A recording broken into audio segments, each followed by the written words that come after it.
I spent most of my life trying to become the kind of daughter my mother would naturally reach for. And at 31 I finally admitted to myself that she never would. Even writing that feels disloyal. There is still a part of me that immediately wants to soften this sentence, explain her grief, explain how hard her life was after my father died, explain that she was never abusive, never cruel, never the kind of mother people warn you about.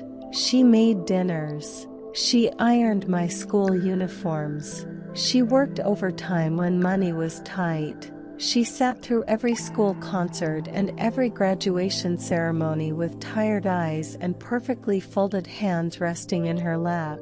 But emotional loneliness can exist inside a good home too. That is the part one could never explain properly to anyone. When my father died, I was 10 years old and suddenly very aware of my mother's sadness. It filled every room quietly. She never collapsed dramatically or screamed or stopped functioning. In some ways, that made it harder. She became efficient instead of emotional, controlled, careful. I remember standing in the kitchen a few weeks after the funeral while she washed dishes in complete silence. I kept waiting for her to say something about him. Anything. Instead, she asked if I finished my math homework. I answered yes, and that became our pattern for years. Practical conversations. Necessary conversations. Almost never emotional ones. As a child, I interpreted this as strength. Adults praised her constantly for surviving widowhood so gracefully. They praised me too. I was mature for my age. Quiet. Independent. Easy.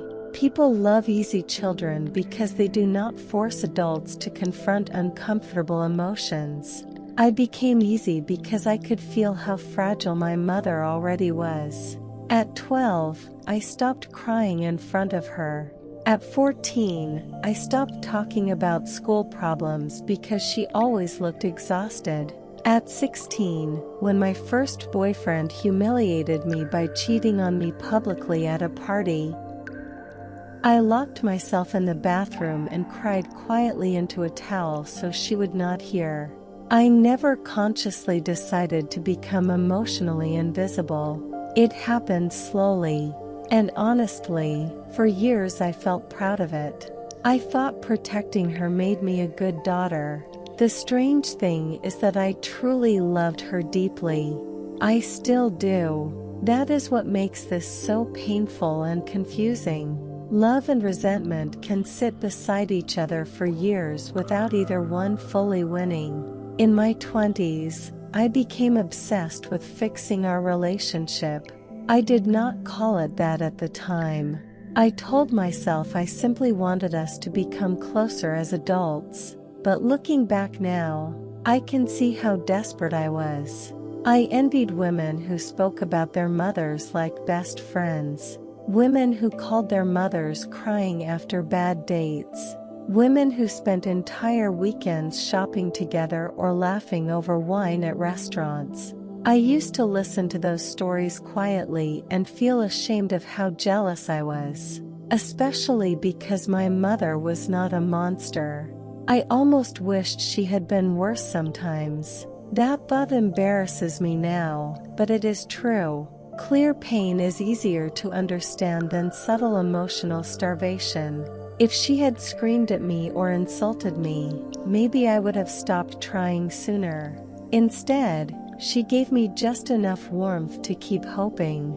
A hand on my shoulder when I had the flu. A text reminding me to drive carefully in bad weather. My favorite soup waiting for me after long workdays. Those moments confused me.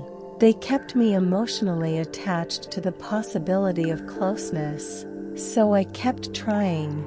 I invited her to dinners, bought her thoughtful birthday gifts, asked about her childhood, encouraged conversations about feelings she always seemed uncomfortable having. Sometimes I could almost feel her trying too, which somehow hurt more. There were evenings where we sat drinking tea and talked longer than usual, and afterward I would drive home feeling hopeful, already imagining a future version of us that finally felt emotionally safe and natural. Then the next morning she would become distant again, almost embarrassed by intimacy. I spent years living emotionally off crumbs. The worst part is that I blamed myself constantly. Maybe I was too sensitive. Maybe I expected too much. Maybe adulthood was supposed to feel emotionally distant and practical. I became very good at minimizing my own disappointment. Then my cousin Alina moved back to the city after her divorce. That was when everything inside me started unraveling. At first, I loved having her around. She brought energy into the house.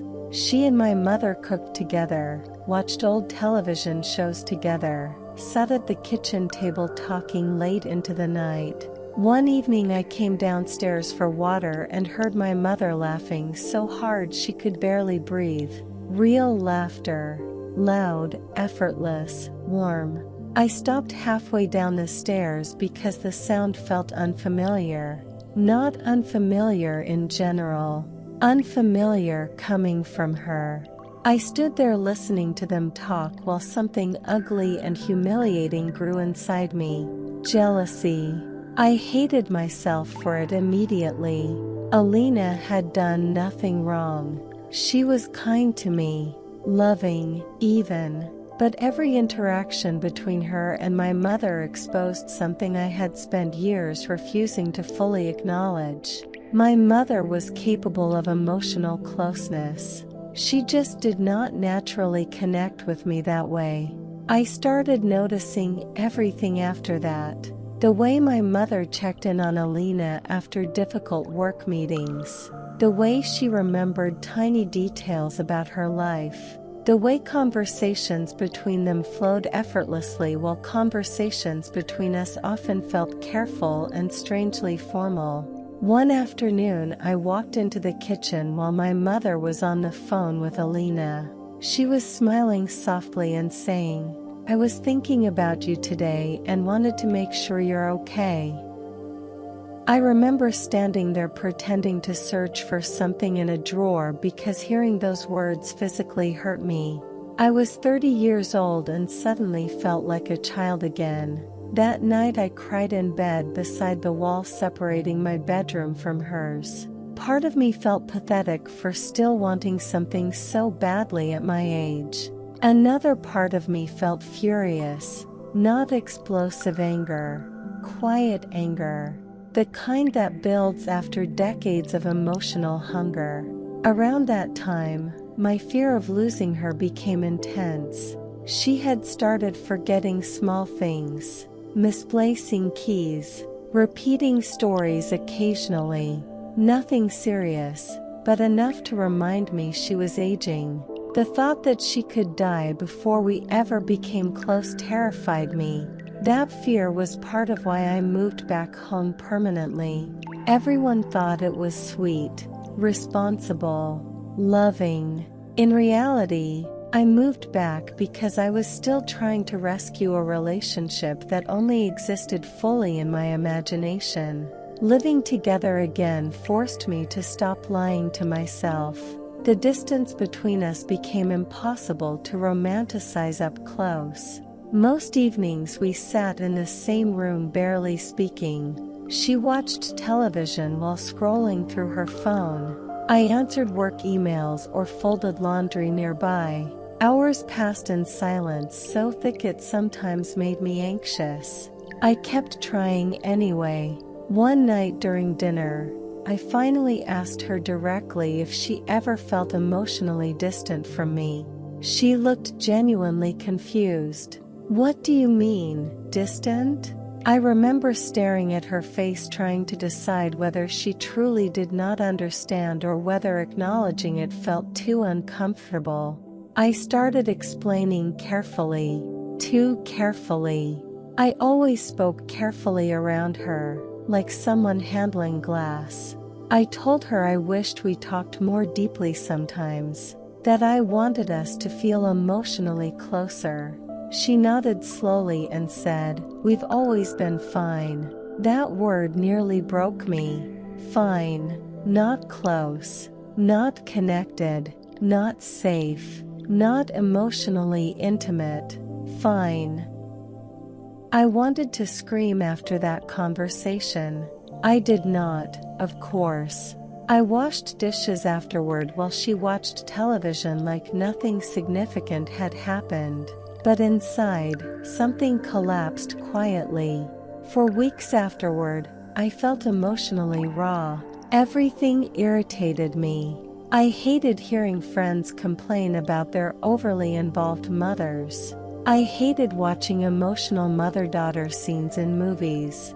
I even started avoiding Alina because being around her made me resentful in ways I did not recognize myself. Then came the moment that changed me.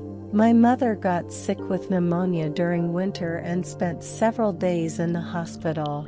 I stayed beside her constantly. I brought her clothes, argued with nurses when medications were delayed, slept awkwardly in a plastic chair beside her bed. One night around 2 in the morning, she woke up while I was reading.